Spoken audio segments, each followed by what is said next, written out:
I have a chance to meet a lot of first-time people through networking and things. And the thing I see people the most struggling with is fear. People are afraid to take that first step. I just want to encourage people to just get out and take massive, imperfect action, be willing to make some mistakes.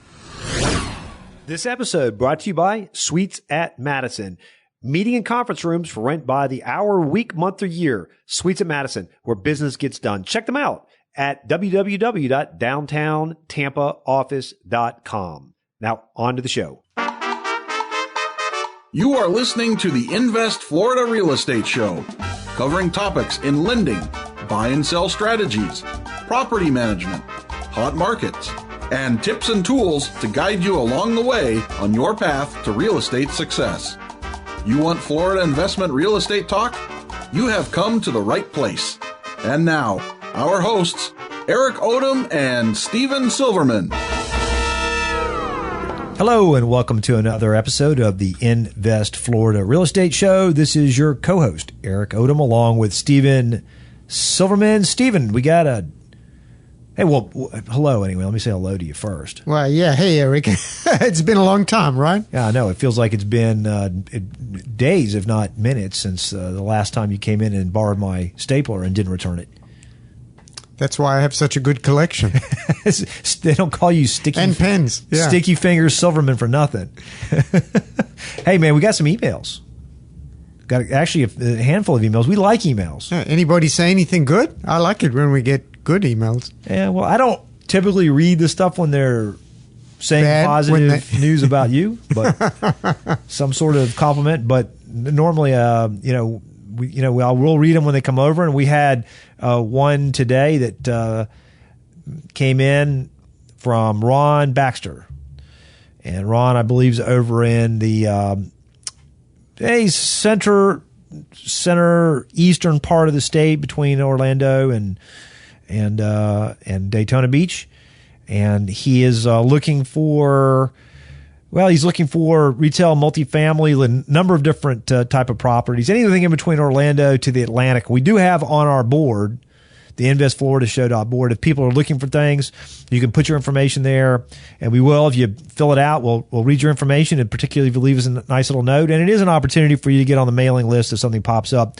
that's of interest. But he also leaves a message for us that says, I'm interested in funding for a short-term rental property, and I have one in Ormond Beach. I would love to hear guests talk about short-term rental investing, and I haven't heard any of your guests talk about that. I assume that he's talking about vacation rentals, like Airbnb. Yeah, Airbnb, exactly. Airbnb, VRBO, this sort of thing. And we actually have had 2 episodes, Ron. We'd encourage you to go to the website, check that out. But you're right, it has been quite a while since we've had an episode on vacation rentals. And so we can try to get back to the Vacation Rental Association and see if we can get a guest that's in the state that can give us some insight on kind of what's happening. I know that's an ever-evolving market, particularly with the government regulation. It's probably good that we check back in about that. So we really appreciate that you send us an email and you keep us posted on what's going on. Steven, today we've got a little bit of a different guest. He's in North Florida, I guess you would call him. So, in the far north. Yeah, Nova. But the interesting thing about real estate is the principles. The principles, and you see people reinventing and changing their lives. Yeah, he's in we like to call North Florida, which is Alabama, and there's this connection between Panhandle all the way into Alabama, and of course that's. He's got some interesting stuff that he's got going on. He was a referral to us from one of our listeners and guests. And so he's got some interesting strategies on how to finance. So we're looking forward to having him on the show. Steven, is there anything else before we get rolling? Oh, we want people to leave also reviews. Yeah, we right? do need reviews because they really help us get guests. Before guests want to come on our show, they want to be sure that we're credible and that people listen. So, guys, please give us reviews. It helps us. It helps you. And it just makes it a much more worthwhile experience. Hey, that's absolutely right. So, and we know we got Joe waiting here for us. So let's go ahead and get rolling into our guest. Today we have with us Joe Turney. Joe had worked for 20 years in computer software. He retired from that about 6 years ago in order to become a full-time real estate investor. So Joe saw the light, and we're looking forward to hearing the story. So, Joe, welcome to the Invest Florida show. Hey, thank you. Hey, Joe, really appreciate your time investing with us today. Why don't you give us a 30,000-foot overview on how you got started and why real estate, and how did you see the light that this was the asset class that you wanted to get into? Well, absolutely, yeah. I had a corporate job for a long time. I call it a job; it's really a contractor position. Made great income, but very little retirement, very little wealth creation. Just a lot of high income. And over a few years, somewhere around 2005 to 2010, we had some really close people close to me die unexpectedly. My dad being one of them. He was in his early 60s. And I just started realizing that I'd been trading my whole life, just trading my life for dollars. And I just decided I wasn't going to do that anymore. I wanted out of the rat race. I wanted out of the commuting. I wanted out of the alarm clocks. I just wanted out of not being able to live. Right. So I wasn't necessarily interested in real estate. I just wanted freedom. I wanted a lifestyle with more freedom in it. So I went and found the 2 or 3 people that had that lifestyle and asked them what they did for a living, and all 3 of them were in real estate. So I said I would do real estate just because I wanted the lifestyle. Mm-hmm. And I didn't have any instruction.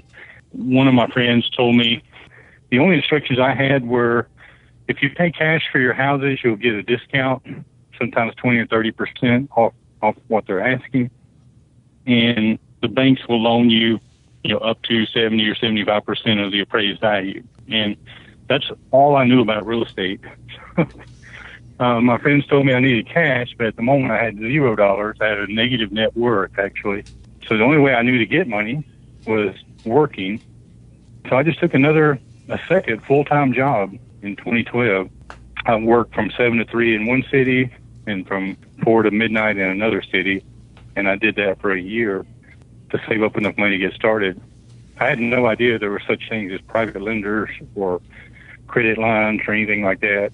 I just knew I needed cash. So after a year working, the 80-hour weeks, I was able to put about $50,000 in the bank. I paid off some debt, and then I got a 0% credit card offer in the mail for another $10,000, and that's what I started with. You started with a credit card, huh?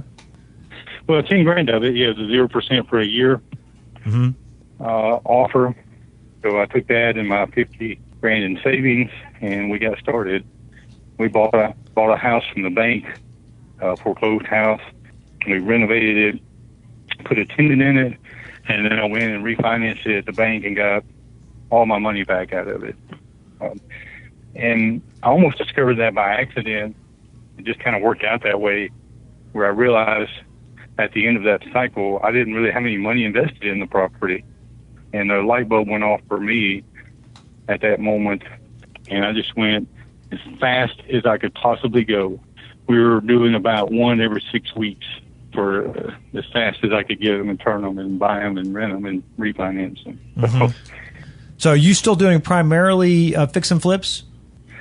We do that to supplement.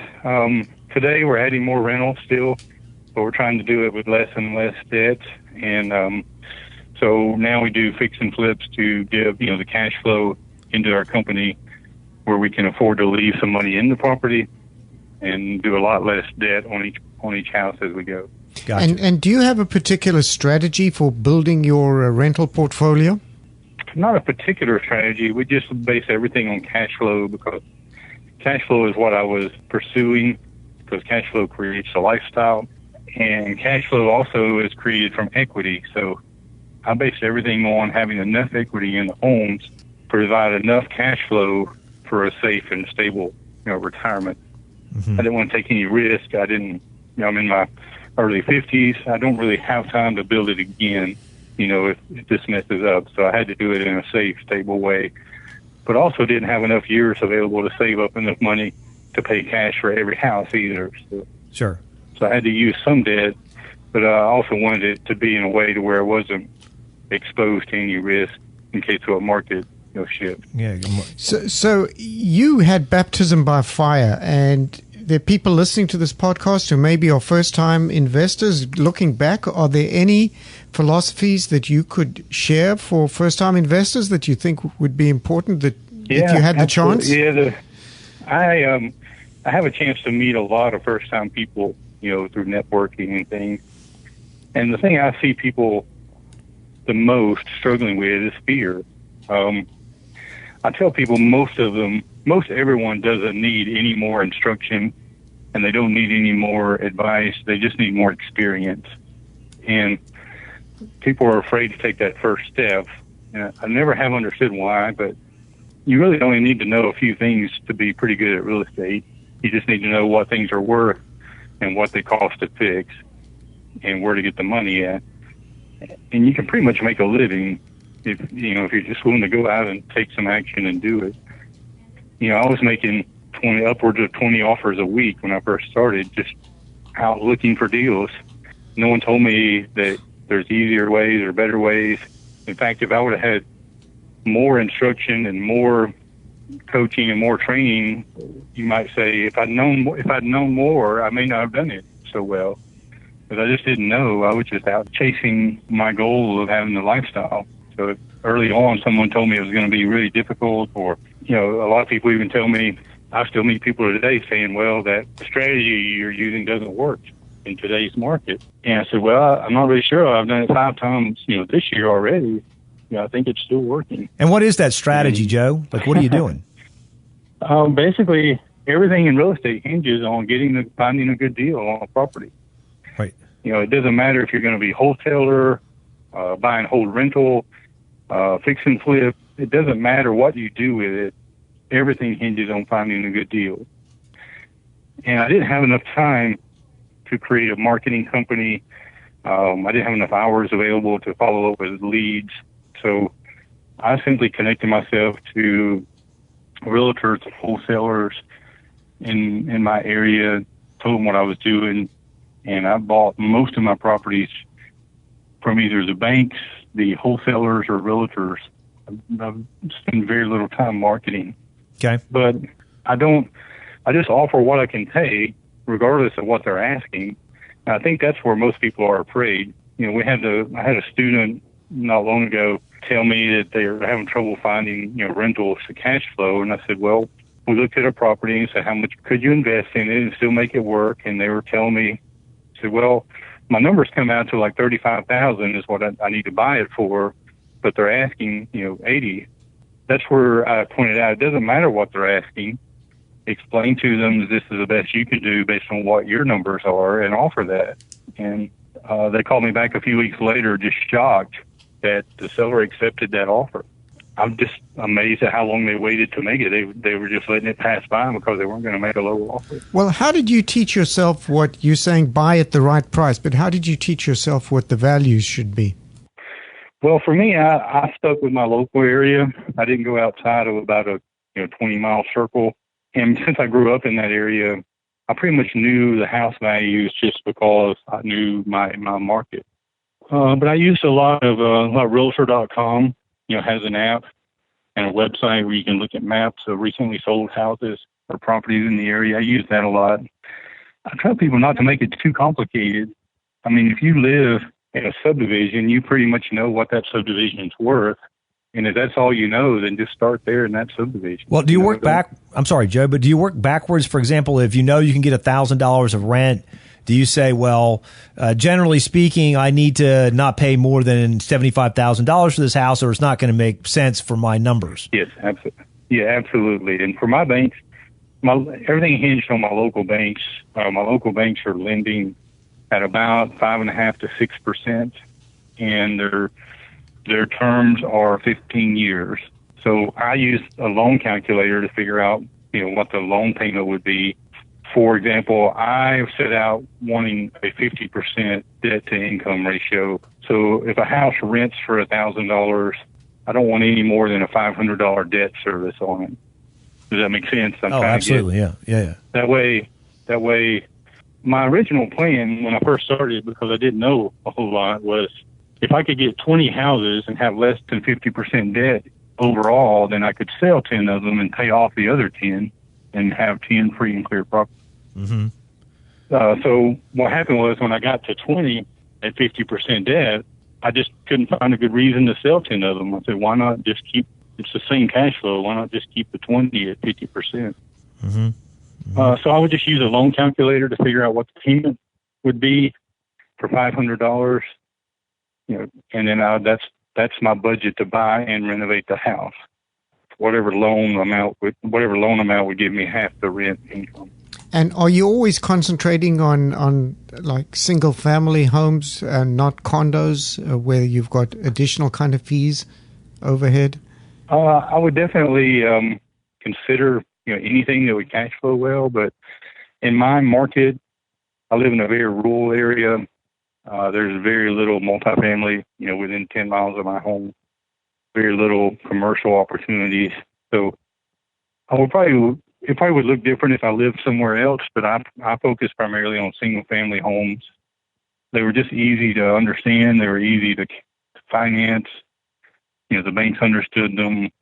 I understood them, and I knew what they rented for. It was just simpler for me just to stick with what I knew. And tell us about the bank deals that you find. I suppose you're probably your deepest pool is going through the community and the state banks as opposed to the national banks. Would that be fair? Yeah, absolutely. Local community banks. It took me a while. It took me a few years to get some credibility, but after I bought a few, I just started through networking, reaching out, finding out who the local asset managers are for the local branches, and just let them know that I would be willing to buy anything they couldn't get rid of or they thought they couldn't sell on the market. And it wasn't a lot of business, but, over the years, we have one or two a year from each bank, it adds up pretty quickly. Let's talk about the financing aspect of it. Mm-hmm. That can be a challenge, and you have some unique perspective on trying to sort of blend debt with partnerships. So tell us about how that works. Yeah, I do want to point out that when I first started, my first 2 years, I could still base everything on my job income, my debt, my credit history. But once I dropped my income from my job, then I had to have, real estate income on my tax return. So, in the beginning, everything was based on my personal credit score, my income, and those kind of things. So to do what I did, you really do need some source of income that's documentable, if that's even a word, a documented source of income for your first few years to get, to cover what the banks are going to require. But as I grew, I started having a good rent roll, and good, verifiable income from real estate. It really became a simple process. But what I found was on my fix and flips, my rehabs, I found I was getting bank loans for the properties and then just paying them off in a few months. And I was, had a lot of overhead and expenses. I had appraisal expenses and I had origination fees, all those kind of things. So I just set out to find a way to do those without bank loans. I eventually discovered, that you could use private lenders.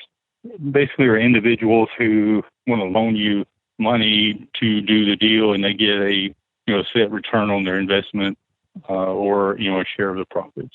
So it's really private lending. Private lending now funds most of our fix and flip projects. Can you tell us what those deals, those structures look like, Joe? Yes, for those we can go up a little higher in the debt service because we're not trying to cash flow them. We can go up to the 70% mark on a lot of them and still make a good profit. But we generally try to be in the 60 to 70% range to buy it and renovate it of its, retail in retail value. For the most part, we offer them two options, either a percentage of our net profits, or they can just get a flat rate of return, at a certain rate, for example, like a 10% return on their investment, with my personal guarantee attached to it. So I treated everything as if, what happens if I pass away in the middle of this deal? Will these people be protected, and would their money be safe? And as long as those answers are yes, and I feel pretty good about borrowing, from individuals. And have you built like a portfolio of lenders now as you built your business? I wouldn't call it a portfolio. We have 3 or 4 people that have enjoyed working with me, and and we've done several deals together through each of them. So I don't really have a wide selection, but what I'm finding is that once I get the word out a little bit, there's an availability that's just amazing. That there's the number of people who have money to invest. And so, Joe, were these like hard money guys, or they were just IRA investors, or how are you finding these folks? It's a mix between IRA funding is very, very common. A lot of people want to use their retirement funds, and that's a simple process of just making sure the repayment goes back to the IRA. We just use their facilitator for that. For people who have just money in savings or money that's not in a retirement account, then it's just a mortgage and loan to that individual from my company and myself. So I really haven't borrowed from any commercial, like hard money lenders. It's more individuals who just want to get a better return than what they can get at the bank. And how did you find those IRA investors and partner lenders? Through networking groups mainly. I went out specifically and joined some networking groups that I knew had people in them that had money to invest. Okay. And just through networking and social groups. Fair enough. And how are you feeling about the market going forward? You'll just keep doing the same kind of strategy? Any changes you might be thinking about from what you've done so far? Not yet. Now, I always kind of look back on, what's the worst that could happen, or what might happen. And in my current strategy, retail values would have to drop by more than 50%, and I would have to simultaneously have more than 50% vacancy rates to ever lose any money with my current strategy. So I feel pretty safe at the moment. I just don't see, even, in my markets, I'm not investing in a high risk market either. Our market values here are very stable, and even under the worst circumstances from the back in the last housing crisis, the worst communities around dropped 8 or 10%. I mean, it wasn't dramatic like some of the other parts of the country. Mm-hmm. One of our listeners asked that we start asking this question, but repairs and maintenance, do you run your own repairs and maintenance crew, and how do you manage the repairs and maintenance on the property? Well, again, for me, it was a lifestyle. I wanted to create a free lifestyle, which meant no phone calls, no urgent messages. No, I didn't want to be involved in the business at all, really.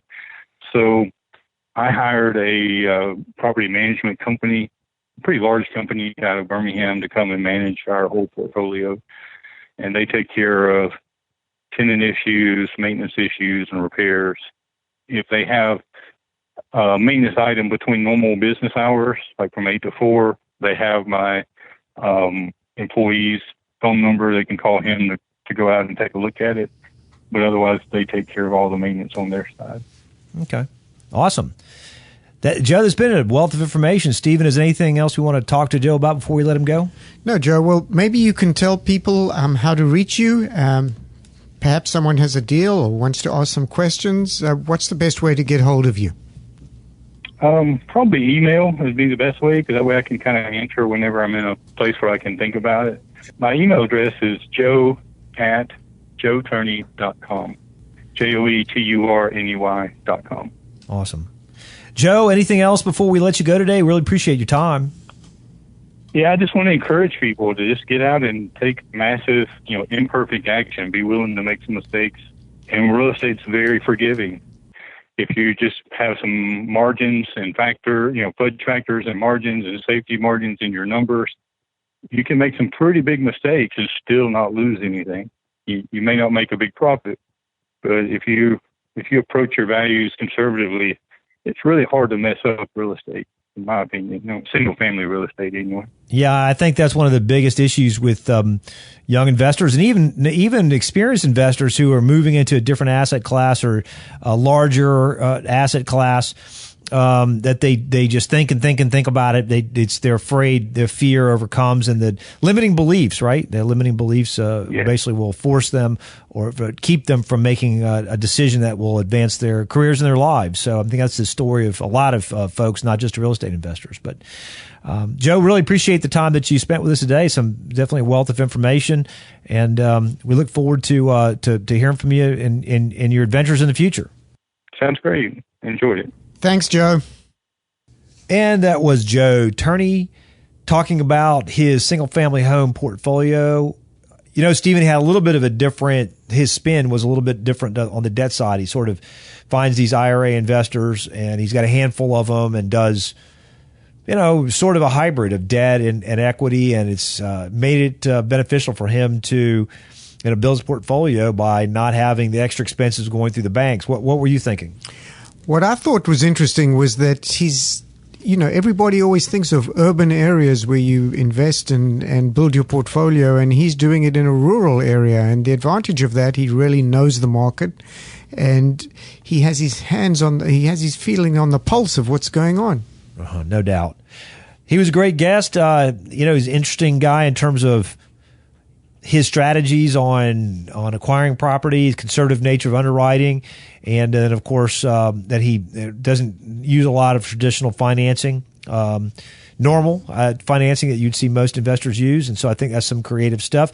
But if people want to hear other great guests, where do they go for that? There's only one place, Eric, and I'll give you my insider tip. You have to go to the investfloridashow.com, or you can download the app.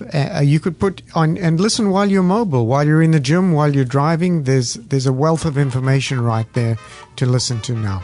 Awesome. Guys, as always, we appreciate the time that you invest with us each and every episode. And so until next week, hasta la vista. You've just listened to the Invest Florida podcast with Eric Odom and Steven Silverman. Join us every week for actionable real estate investment ideas, and of course, visit our website at www.investfloridashow.com for more shows and tips on how to earn a cash flow in the real estate market in Florida. While hosts and producers of the Invest Florida show have no reason to doubt the validity of comments of our guests, we do not warranty their accuracy. Please check with your legal, financial, and tax advisors before entering into any investment. Returns will vary from person to person and deal to deal based on unique circumstances. All information expressed in this show is for educational purposes only. Opinions of the guests are not necessarily shared by the hosts and producers of the Invest Florida show.